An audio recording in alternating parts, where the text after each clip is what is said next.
Friends, आप सुन रहे हैं I love you mister devil भाग 15। पिछले एपिसोड में आप सबने सुना ईसा का दुपट्टा रुद्र के केबिन में ही छूट जाता है और ईसा बिना दुपट्टे के ही कैंटीन में चली जाती है। अब आगे रुद्र अपने केबिन में बैठे शीशे की दीवार से जाते हुए ईसा को एकटक देख रहा था। इस वक्त रुद्र के हाथों में ईसा का दुपट्टा था। उसने उस दुपट्टे को अपने हाथों में लपेट रखा था। उसने उसका फोटो खींचा और वसीम को भेजा, उसके साथ एक नोट भी। ठीक ऐसा ही दुपट्टा मुझे लंच खत्म होने से पहले मेरे केबिन में चाहिए। वसीम मैसेज देखकर सोच में परेशान हो गया। बॉस को आजकल क्या हो गया है, पता नहीं कैसी कैसी उटपटांग काम करने को कह रहे हैं। लेकिन उसके पास ये सब सोचने का टाइम बिल्कुल नहीं था। उसने जल्दी से अपनी बाइक उठाई और मॉल की तरफ बढ़ गया। रुद्र ईसा के दुपट्टे को अपने हाथ में लपेटे हुए उसकी खुशबू में खोने लगा। उस दुपट्टे से वही खुशबू आ रही थी जो उसके रात उसके बालों और बॉडी से आ रही थी, और वो दोबारा उस पल को याद करने लगा। ये लड़की सच में मुझे पागल कर रही है।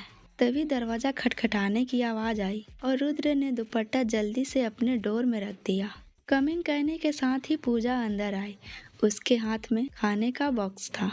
बॉस, लंच मुझे नहीं चाहिए, रुद्र ने लापरवाही से कहा। रुद्र के इतना कहते ही पूजा बिना कुछ बोले चुपचाप वहां से चली गई।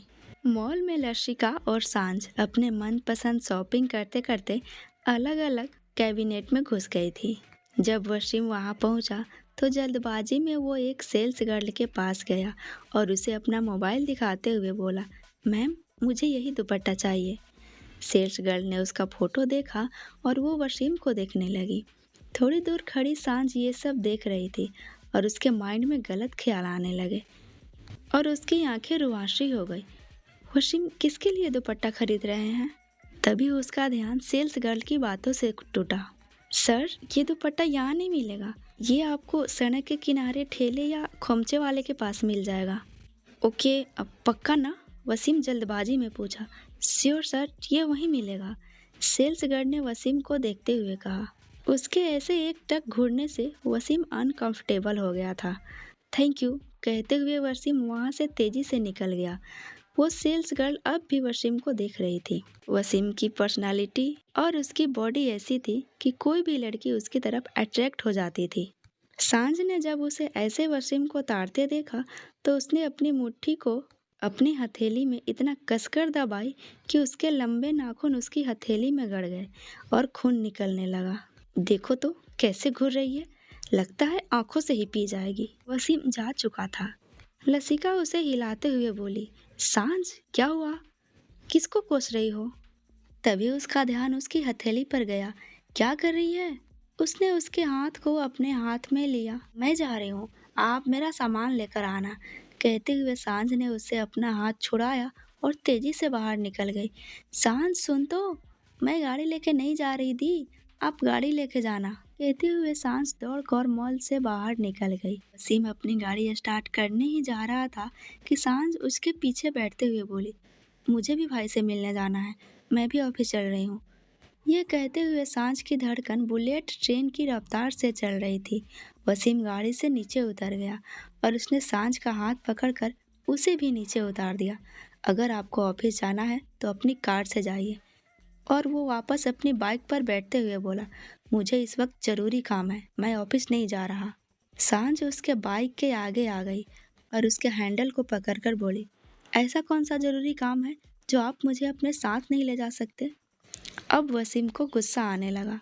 उसने अपने बाइक के हैंडल को दूसरी तरफ घुमाया और वहां से निकलने की कोशिश करने लगा, लेकिन सांझ ने उसके बाइक से चाबी निकाल ली। अगर आपको जल्दी जाना है तो मुझे अपने साथ लेकर ही जाना पड़ेगा। वसीम अब कुछ नहीं बोला। वो समझ गया कि वो जितना ज्यादा बहस करेगा उतना ही लेट होगा। इधर ईसा जैसे ही कैंटीन में पहुंची, पूजा, अर्चना, करण उसे हाथ देकर अपने टेबल पर बुलाने का इशारा करने लगे। ईसा अपने हाथ में लंच बॉक्स के साथ दवाई भी टेबल पर रखी। दवा किस लिए, क्या हुआ है तुझे? करण ने पूछा। कुछ नहीं, बस कल रात बारिश में भीग गई थी तो जुकाम हो गया है। ईसा चेयर पर बैठते हुए बोली। तेरा दुपट्टा कहाँ है? अर्चना ने पूछा। ओ सिट, वो शायद बॉस के केबिन में रह गया। ईसा वापस उठते हुए बोली। तभी पूजा ने उसे बैठा दिया। एक बात बताओ, कब से तू रुद्र सर के केबिन में क्या कर रही है? अरे, इसमें मेरी कोई गलती नहीं है। वो खड़ूस मुझे बाहर आने ही नहीं दे रहा था। और फिर वो कल रात और आज दोपहर की सारी बात उन लोगों को बताने लगी। ये सुनकर अर्चना खुश हो गई। फाइनली तू हमारे साथ काम करेगी? हाँ, अब करना तो पड़ेगा ही ना, सजा जो मिली है। यार तू ऐसे उटपटांग काम करती ही क्यों है? करण ने कहा। फिर तीनों खाना खाने लगे। इधर वसीम सड़क के किनारे किनारे अपनी बाइक को घुमाए जा रहा था और एक टक ठेले और खोमचे पर बिक रहे कपड़ों को ध्यान से देखता जा रहा था। पीछे बैठी सांझ जल भूनकर राख हो रही थी। ऐसा भी क्या है इस दुपट्टे में जो आपको ऐसा ही लेना है? वसीम ने सांझ को घूर कर देखा। वो समझ रहा था कि सांझ को गलत फहमी हो रही है, इसीलिए उसे उससे जलन की बू आ रही थी। चलो ठीक ही है, कम से कम मेरा पीछा तो छोड़ेगी। फिर वो अपना मोबाइल दुकानदार के आगे करता हुआ बोला, मुझे यही सेम दुपट्टा चाहिए। हो जाएगा सर, कहते हुए उसने सेम दुपट्टा वसीम को दे दिया। वसीम जब दुपट्टा लेकर पलटा तो उसे सांझ कहीं भी नहीं दिखी। वो बेचैनी से इधर उधर देखने लगा। एक जगह थोड़ी बहुत भीड़ इकट्ठा होने लगी थी, जहाँ से लोगों के बोलने की आवाज़ आ रही थी। आजकल बेटियों को अकेले छोड़ना सेफ नहीं है दिल्ली शहर में। बताओ, कैसे बंदूक की नोक पर उस लड़की का अपहरण कर लिया 3 लड़कों ने। जब वसीम के कानों में ये आवाज़ पहुंची तो उस भीड़ को चीर कर उस औरत के पास पहुंचा जो ये कह रही थी, मैम, क्या आप बता सकती हैं उस लड़की ने कैसे कपड़े पहने थे? हाँ बेटा, उसने उजला रंग का सूट पहना था। ये सुनकर वसीम का कलेजा मुंह को आ गया। वो जल्दी से गाड़ी पर बैठा और अपनी बाइक स्टार्ट कर दी। तभी उसे बैक व्यू मिरर में सांझ दिखी और वो पीछे पलट कर देखने लगा। सांझ लाइट के पास उसके स्टैंड को अपने एक हाथ से पकड़कर खड़ी थी। सांझ को देखकर जैसे वसीम के कलेजे में एक ठंडक पड़ी। इस एक पल में न जाने उसके माइंड में कितने बुरे ख्याल आ गए थे। वसीम गुस्से में उसकी तरफ बढ़ा। उसका गुस्सा देखकर सांझ ने लाइट स्टैंड को छोड़ दिया और सीधी खड़ी हो गई। वसीम उसके पास पहुंचकर कसकर सांझ की कलाई पकड़ लेता है। क्या बेवकूफ़ी है ये, मैंने आपको बोला था ना, बाइक के पास से कहीं मत जाइएगा। कहते हुए वो सांझ को खींचकर बाइक की तरफ ले जाने लगा। मेरा हाथ छोड़िए, मैं आपके साथ नहीं जाऊंगी। सांझ अपना हाथ छुड़ाने की कोशिश करने लगी, लेकिन वसीम पर इसका कोई असर नहीं हुआ। बाइक के पास पहुंचकर उसने सांझ का हाथ छोड़ दिया और बोला, जल्दी बैठिए, हमें ऑफिस जाना है। सांझ अपना दोनों हाथ कमर पर रखते हुए उसके सामने आकर बोली, पहले आप ये बताइए, ये दुपट्टा आपने किसके लिए खरीदा है? ये सुनकर वसीम चिढ़ गया।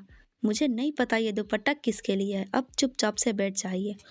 आसपास के लोग उन दोनों का क्यूट नोक जोक देकर हौले हौले मुस्कुरा रहे थे। वसीम भी रुद्र की तरह हमेशा अपने चेहरे को मास्क से कवर रखता था, इसलिए कोई भी उसे पहचान नहीं पा रहा था। सब उन दोनों को कपल समझ रहे थे। सांझ ने उसी तरह चिल्लाते हुए कहा, मैं कोई आपकी गुलाम नहीं हूँ जो आप मुझसे ऐसे बात कर रहे हैं, और न ही मैं कोई छोटी बच्ची हूँ। मैं अपने आप घर जा सकती हूँ, और अगर आपको मुझे अपने साथ ले जाना है तो पहले आप मुझे बताइए, ये दुपट्टा आपने किसके लिए खरीदा है? मैं आपको ये बताना जरूरी नहीं समझता। चलना है तो चलिए, नहीं तो भाड़ में जाइए। कहते हुए वसीम गाड़ी पर बैठ गया। सांझ भी वहां से दूसरी तरफ चली गई। उसे लगा था कि वसीम उसके पीछे उसे मनाने के लिए आएगा, लेकिन वसीम कुछ दूर तक उसे जाता देखता रहा और मन ही मन बड़बड़ाने लगा, दोनों भाई बहन एक जैसे, दोनों के दोनों पागल, और अपना सर झटक कर आगे बढ़ गया। लेकिन तभी उसे अपहरण वाली बात याद आई और वो रुक गया। तब तक सांझ भीड़ में गायब हो चुकी थी। उसने अपना सर झटका और वहां से सूर्यवंशी इंडस्ट्री के लिए निकल गया। इधर वाणी एयरपोर्ट पर अपने 2 पार्टनर को लेने के लिए इंतजार कर रही थी, जो आज लंदन से आने वाले थे। वे तीनों मिलकर इस मिशन को अंजाम देने वाले थे। तभी एक बहुत ही हैंडसम सा लड़का अपने आंखों पर काले रंग का शेड और चेहरे पर मास्क चढ़ाए, ग्रे बिजनेस सूट पहने, पैरों में ग्रे जूता, हाथ में महंगी घड़ी और उसी हाथ से मोबाइल में देखते हुए दूसरे हाथ में अपने लगेज को घसीटते हुए आ रहा था। तभी वानी को पीछे से धक्का लगा और उससे जाकर टकरा गई। उस लड़के के हाथ से मोबाइल छूटा और फर्श पर गिरकर टूट गया। वाणी जो अपने साथियों के इंतजार में पलके बिछाए उसके आने का इंतजार कर रही थी, उसे पता ही नहीं चला क्या हुआ। वहीं उस आदमी को लगा कि वाणी ने उसे धक्का दिया है, क्योंकि उसका ध्यान भी अपने मोबाइल पर था।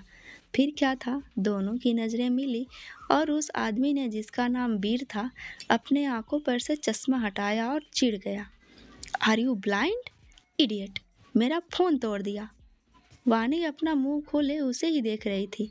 एक पल को वो उसकी आंखों में ही खो गई। उसे जैसे वीर की बात सुनाई ही नहीं दे रही हो। वो अपनी बड़ी बड़ी काली आंखों से वीर को देख रही थी। वाणी ने इस वक्त काले रंग का जींस और काले रंग का शर्ट पहना हुआ था, जिस पर पीले रंग के बॉल बने थे। कमर में बेल्ट और पैरों में हाई हील। वीर उसके आगे अपना हाथ हिलाते हुए बोला, हेलो मैडम, अंधी के साथ साथ बैरी हो गया। तब जाकर वाणी को कहीं होश आया। जी जी जी जी जी जी, जैसे वो अपने सपने से बाहर आई हो। वीर ने अपना सर हिलाया और अपना टूटा हुआ मोबाइल उठाकर जाने लगा। इडियट कहीं की पागल लड़की। अभी वो 2 कदम ही चला था कि उसके कदम रुक गए। ओ मिस्टर, इडियट किसे बोला? इडियट होगा तुम्हारा बाप। और अंधी किसे बोला? मैं तुम्हें कहाँ से अंधी दिखती हूँ? अंधे तुम हो, तुम मुझसे टकराए थे। वाणी तमतमाते हुए उसके पीछे आकर उसके बगल से निकलते हुए उसके सामने खड़ी हो गई। अच्छा, मैं अंधा हूँ? एक तो तुमने मेरा मोबाइल तोड़ दिया। उसने वाणी के बाजू को पकड़ा और वहीं पिलर से लगा दिया। आसपास के लोग इकट्ठा होने लगे। वीर ने जब ये देखा तो उसने उसका बाजू छोड़ दिया और उसे घूरता हुआ आगे बढ़ गया। वाणी जो आज तक कभी भी किसी से नहीं डरी थी, वीर को अपने इतना पास देखकर एक पल के लिए उसके चेहरे पर घबराहट आ गई थी। उसने अपने आसपास के लोगों की नज़रें को खुद पर महसूस किया और वो भी तेजी से एग्जिट गेट की तरफ बढ़ गई। वो ये भी भूल गई थी कि वो वहाँ अपने दोस्तों को लेने आई है। लोग बहुत ही अजीब नज़रों से उसे घूर रहे थे। जैसे ही वो बाहर अपने भाई के पास आई, उसके ठीक आगे ही किसी ने कार खड़ी कर रखी थी। ये देखकर वाणी का गुस्सा जो अंदर ही अंदर उबल रहा था, वो बाहर आ गया। किसने यहाँ पर कार खड़ी किया है? वो जोर से चिल्लाई। जब किसी ने रिस्पॉन्स नहीं दिया तो वो ड्राइविंग सीट के पास गई और दरवाजे के कांच पर एक जोरदार मुक्का जड़ दिया, जिससे वो कांच थोड़ा क्रैक हो गया। यह देखकर ड्राइवर जल्दी से गाड़ी से बाहर आया।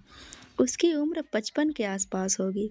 वाणी को लगा था कि वो भी कोई लड़का होगा, लेकिन जब उसने एक बुजुर्ग को बाहर आते देखा तो उसका गुस्सा जैसे एक पल में खत्म हो गया और वह खुद को नॉर्मल करते हुए बोली, आपने मेरे बाइक के आगे गाड़ी क्यों खड़ी कर रखे हैं?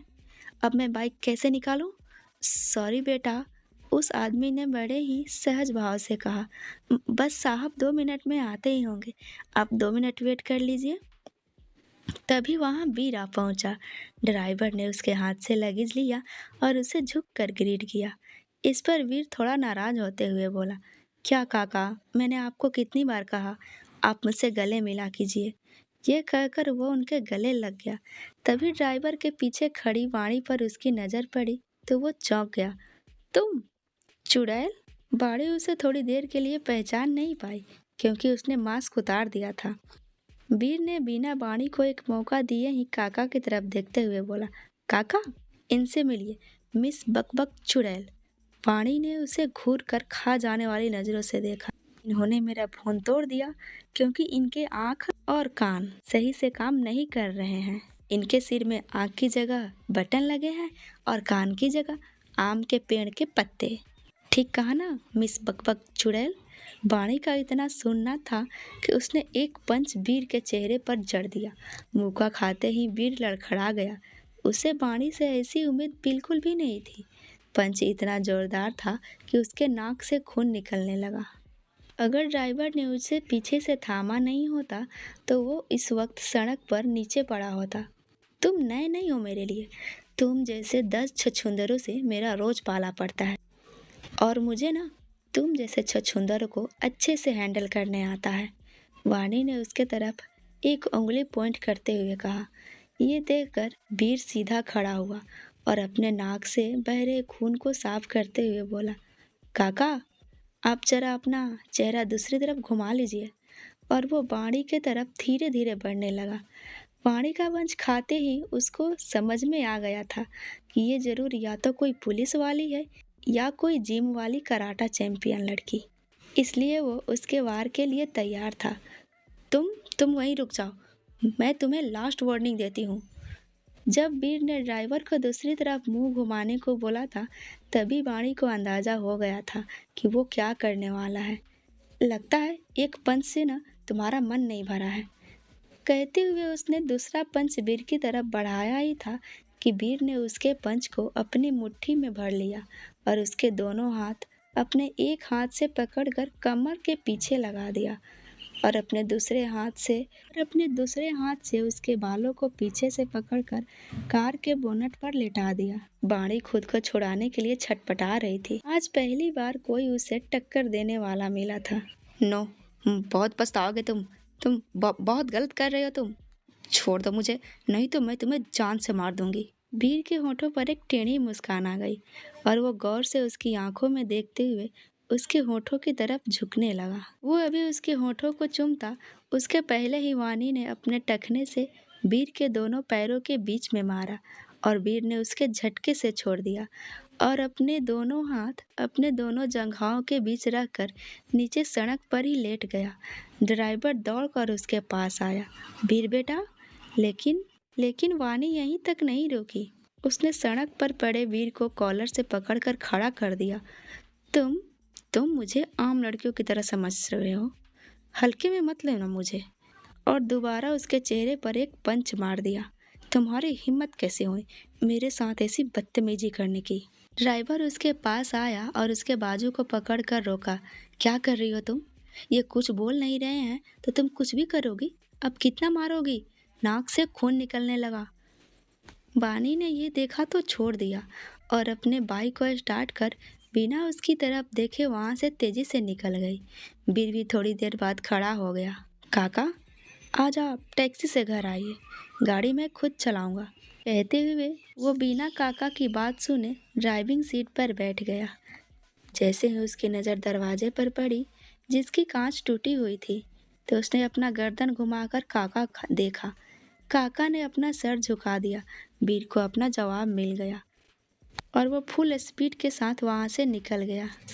कैंटीन में करण बहुत ही जल्दी जल्दी खाना खा रहा था। तुम्हें कहाँ ट्रेन पकड़नी है? ईसा ने पूछा। मुझे? कहीं तो नहीं। फिर वो तीनों लड़कियों को इग्नोर कर दोबारा से खाने लगा। पूजा, इसे ना अपने नए मोबाइल फ़ोन चलाने की चूल मची है, इसलिए इतनी हड़बड़ी में खा रहा है। नया फ़ोन? ईसा ने पूजा को देखते ही पूछा। तुम्हें नहीं मिला? बियोद्र प्रोजेक्ट के सभी एम्प्लॉय को नया आईफोन मिला है, देखो। अर्चना ने खुश होते हुए अपना फ़ोन दिखाया। ओ, तो वो मेरा था। ईसा को अपने टेबल पर रखा फ़ोन याद आया। फिर उसे रुद्र का चेहरा याद आया, जो बिना कुछ बोले ही चला गया था। मतलब वो मेरा आईफोन था?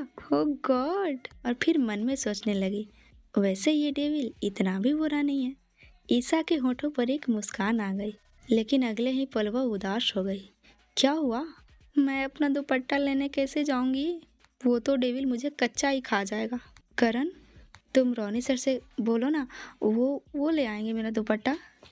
रोनी सर पता नहीं होंगे भी या नहीं, सब खुद से ही बोले जा रही थी और करण चुपचाप खाए जा रहा था। तभी ईसा ने उसके आगे से प्लेट छीन लिया। कितने दिन के भुक्खड़ हो तुम? भुक्खड़ कहीं के।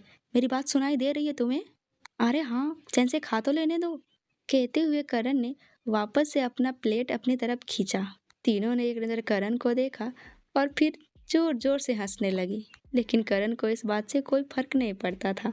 थोड़ी देर बाद चारों रुद्र के केबिन के सामने खड़े थे। रुद्र उन्हें अपनी सीसीटीवी में देख रहा था। वे चारों एक दूसरे को क्यूनी मारते हुए अंदर जाने का इशारा कर रहे थे। तभी वहां पूजा आ गई। उसके हाथ में खाने का पैकेट था। वो थोड़ी चिड़ी हुई लग रही थी, क्योंकि रुद्र ने पहली बार उससे खाना मंगवा कर मना कर दिया था। अब दोबारा फिर उससे खाना मंगवाया था। अब ऐसे उसे चारों का भीड़ लगाते देखा तो वो चिढ़कर चिल्ला पड़ी। तुम लोग क्या यहाँ भीड़ लगा के खड़े हो? अभी लंच टाइम ख़त्म भी नहीं हुआ है तुम लोग का, और तुम लोग पहले ही ऑफिस में आ गए। वे चारों एक साइड हट गए और वहाँ से चले गए। ईसा पूजा को पहचान गई थी, लेकिन पूजा अपने ही धुन में थी। उसने ईसा पर ध्यान नहीं दिया था। रुद्र ने जब ये सुना तो उसने कसकर अपनी आंखें बंद कर ली और उसे समझते देर नहीं लगी कि पूजा उसका गुस्सा उन लोगों पर उतार रही है। पूजा ने दरवाज़ा खटखटाया और अंदर चली गई। उसने मुस्कुराते हुए खाना टेबल पर रखा और जाने लगी। उसकी मुस्कान बिल्कुल बनावटी लग रही थी। रुद्र ने यह नोटिस कर लिया। उसने पूजा को सोफे पर बैठने का इशारा किया। पूजा पहले तो समझ नहीं पाई, फिर थोड़ी देर बाद वो बैठ गई। रुद्र ने इशारे से ही उसे खाना खाने को कहा। पूजा हैरानी से उसे अपनी बड़ी बड़ी आंखों से देखने लगी।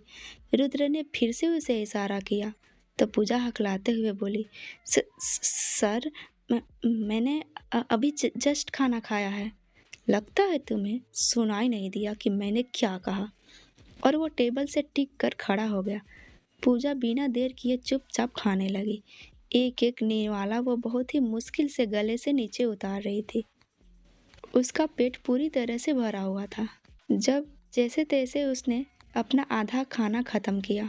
उसके माथे पर पसीने की बूंदें थीं। उसके हाथ चम्मच उठाते हुए कांप रहे थे, फिर भी वो खाए जा रही थी। बीच बीच में वो रुद्र को अपनी आंखों में पानी लिए देख रही थी, इस उम्मीद से कि शायद रुद्र अब उसे मना कर दे। लेकिन रुद्र को कोई फर्क नहीं पड़ रहा था। उसके आंखों के आंसू गाल पर आ गए। अब पूजा को एहसास हो रहा था कि बिना भूख लगे खाना खाना कितना मुश्किल होता है। उसने दोबारा रुद्र को देखा और हिम्मत करके बोली, बॉस। अभी वो आगे कुछ बोल ही नहीं पाई कि अपने मुंह पर हाथ रखकर बाथरूम की तरफ भागी। थोड़ी देर बाद केबिन में आकर रुद्र के सामने सर झुकाकर खड़ी हो गई। रुद्र ने उसे देखते हुए कहा, जिसका जो काम है वो कम पर्सनली है। इसमें उसे झिझक या एडिटेशन नहीं होनी चाहिए। और ये भी ज़रूरी नहीं, जब एक इंसान जिस समय पर एक दिन खाना खाता है वो रोज़ उसी समय पर खाए और उसे रोज़ उसी समय पर भूख लगे। Sorry boss. अब पूजा को समझ आ रहा था कि रुद्र ने उसे सजा दी है। गो, रुद्र ने उसी तरह कहा और पूजा वहाँ से चली गई। सामने से वसीम आ रहा था। उसने जब पूजा को रोते हुए देखा तो वो रुक गया। क्या हुआ पूजा?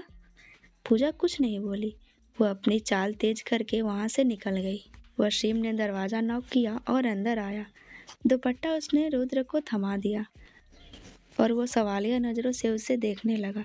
जब रुद्र ने उसे खुद को घूरता पाया तो उसे अपनी आंखें छोटी करते हुए बोला, तुम्हें ये जानने की ज़रूरत नहीं है मैंने ये क्यों मंगवाया है। वसीम बिना कुछ बोले वहाँ से पूजा के पास चला गया। पूजा इस समय एक पेड़ के नीचे बने चबूतरे पर बैठी थी। पूजा को अपनी गलती का एहसास हो रहा था। बहुत सही कह रहे हैं, हमें अपने काम में लापरवाही नहीं करनी चाहिए और नहीं हमें अपने काम से इरिटेट होना चाहिए। जो भी हमारा काम है मन से करना चाहिए। वसीम ने उसके कंधे पर हाथ रखा और उसके बगल में बैठते हुए बोला, क्या हुआ, बॉस ने डांटा तुम्हें? वो मेरी ही गलती थी। फिर उसने वसीम को सारी बात बताई। वसीम ने भी उसे दुपट्टे वाली बात बताई तो पूजा हैरानी से देखने लगी। बॉस ने दुपट्टा मंगवाया, लेकिन क्यों? वो अपना सारा दुख भूल गई थी। राघव और अंजना जैसे ही रुद्र के केबिन में जाने के लिए दरवाजे के पास आए, करण दौड़कर उनके पास आया। वो इतनी हड़बड़ी में था कि राघव से टकरा गया। राघव ने उसे घूर कर देखा क्योंकि उसके हाथ से फाइल छूटकर नीचे फर्श पर गिर गया था। सॉरी सर, कहते हुए करण झुककर फाइल उठाने लगा। तुम इतनी हड़बड़ी में बुलेट ट्रेन की तरह कहाँ जा रहे हो? अंजना ने पूछा। वो मैम ईसा का दुपट्टा ना रुद्र सर के केबिन में गिर गया है। आप आते समय लेती आएंगी?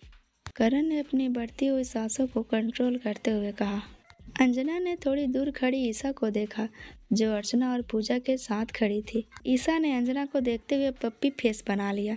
अच्छा ठीक है, तुम हमारे साथ ही चलो, हम तुम्हें वो दे देंगे। हमें अभी 2-3 घंटे लग जाएंगे, कहीं हम भूल न जाए वापस आते समय। अंजना ने कहा तो करण भी राघव और अंजना के साथ रुद्र के केबिन में आ गया। रुद्र ने अपनी एक भौं चढ़ाकर करण को देखा। करण ने अपना सर झुका लिया। सर, वो ईसा का दुपट्टा यहीं गिरा है तो ये वही लेने आया है, अंजना ने सहनशीलता के भाव के साथ कहा। रुद्र ने टेबल पर रखे पैकेट की तरफ इशारा करते हुए कहा, ये नया है। उसके दुपट्टे पर खाना गिर गया था तो मैंने फेंक दिया। पैकेट करण की तरफ बढ़ा दिया। रुद्र को अच्छा नहीं लगा क्योंकि उसे लगा था कि ईशा आएगी दुपट्टा लेने। उसकी नज़रें बार बार ईशा को देखने के लिए मचल रही थी। फिर वो मन ही मन कहा, मैं ना पागल हो जाऊंगा और ये लड़की ना पागल कर देगी मुझे। अभी 2 दिन ही हुए इसे मिले हुए और ये मेरे दिमाग पर हावी हो रही है। उसने सभी के ख्यालों को झटका और रंजना राघव को बैठने का इशारा किया। जब करण ईशा को नया दुपट्टा दिया तो ईशा ने उसे अजीब नज़रों से देखा। ये मेरा नहीं है। करण ने उसे सब कुछ बता दिया। पूजा और अर्चना ईशा को चिढ़ाने लगी। क्या बात है, लगता है बॉस का दिल आ गया है। शट अप, कहते हुए उसने करण के हाथ से दुपट्टा लिया और अपने केबिन में चली गई। पता नहीं क्यों उसकी सांसें तेजी से चल रही थी और वो अपनी बढ़ी हुई धड़कन को भी शांत करने की कोशिश कर रही थी। हे माता रानी, ये डेविल का नाम सुनते ही मेरी धड़कनें क्यों बढ़ जाती है और ये कान कान कितने गर्म हो गए हैं। लगता है ना मुझे डॉक्टर को दिखाना पड़ेगा। इधर सुनसान हाईवे पर एक लड़की बुलेट पर बैठी बुलेट को तेजी से भगाए जा रही थी। वो अपने बाइक के बिग व्यू मिरर में एक कार को उसके पीछे आते हुए देख रही थी। उसके मन में अभी थोड़ी देर पहले चल रहा वाकया घूम रहा था। तभी वो कार उसके पास आने लगी। वाणी अपने बाइक को सड़क के किनारे करती जाती और वो कार उसे और किनारे की तरफ दबाती जा रही थी। वाणी इरिटेट होकर अपनी बाइक रोक देती है और गुस्से से नीचे उतरती है। वो कार भी थोड़ी दूर पर आकर रुक जाती है। ये एक बिल्कुल ही सुनसान जगह थी। यहाँ पर कोई भी आ जा नहीं रहा था। बस कभी कभार 1-2 सवारी सड़क पर तेजी से निकल जा रहे थे। वाणी कार के पास आई और जोर से चिल्लाते हुए बोली, इतनी चौड़ी सड़क है, तुम्हें दिखाई नहीं दे रहा है? कैसे गाड़ी चला रहे हो तुम? तभी कार का गेट खोलकर वीर बाहर आया। वीर को देखकर वाणी थोड़ा सा सकपका गई क्योंकि वीर इस समय बहुत ही गुस्से में था। उसकी आंखें लाल थी। वो धीरे धीरे वाणी की तरफ बढ़ रहा था।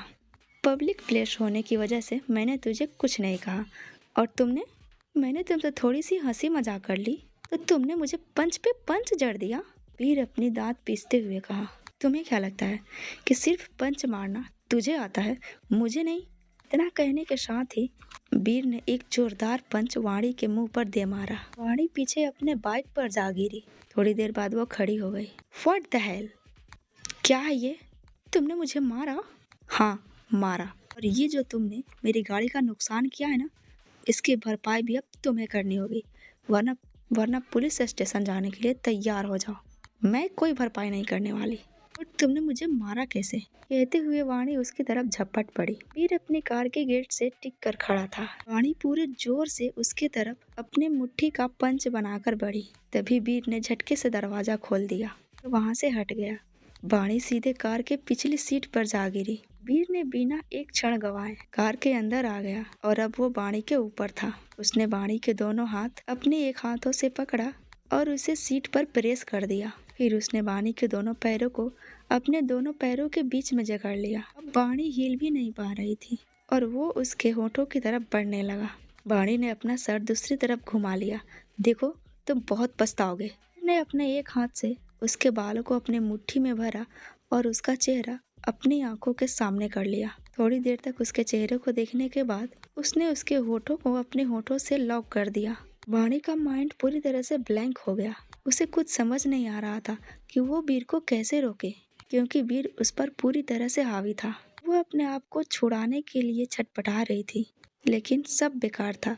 वो वीर की बाहों में हिल भी नहीं पा रही थी। वीर उसे पैशनेटली के साथ किस किए जा रहा था और वाणी उसे अपनी बड़ी बड़ी आंखों से लगातार देख रही थी। थोड़ी देर बाद जब वीर ने अपनी आंखें खोली तो उसने वाणी को देखा। वो अपनी बड़ी बड़ी आंखों से उसे ही देख रही थी और उसने मन ही मन कहा, इस लड़की को ये भी नहीं पता कि किस करते समय आंखें बंद कर लेनी चाहिए। जब वाणी का छटपटाना कुछ हद से ज्यादा बढ़ गया तब जाकर वीर को एहसास हुआ कि वो सांस नहीं ले पा रही है। उसने उसे छोड़ दिया और कार से बाहर निकलकर खड़ा हो गया। वाणी थोड़ी देर तक वहीं सीट पर बैठकर अपने आप को नॉर्मल करती रही। अपनी बढ़ी हुई धड़कनें और सांसों को अपने में सिमटने की कोशिश में वाणी जोर जोर से सांस ले रही थी और वीर अपना एक हाथ कार की छत से टिकाए झुक कर वाणी को देख रहा था। जब वाणी थोड़ी देर बाद नॉर्मल हुई तो वो बाहर आने लगी, लेकिन वीर ने उसे वापस से सीट पर धकेल दिया।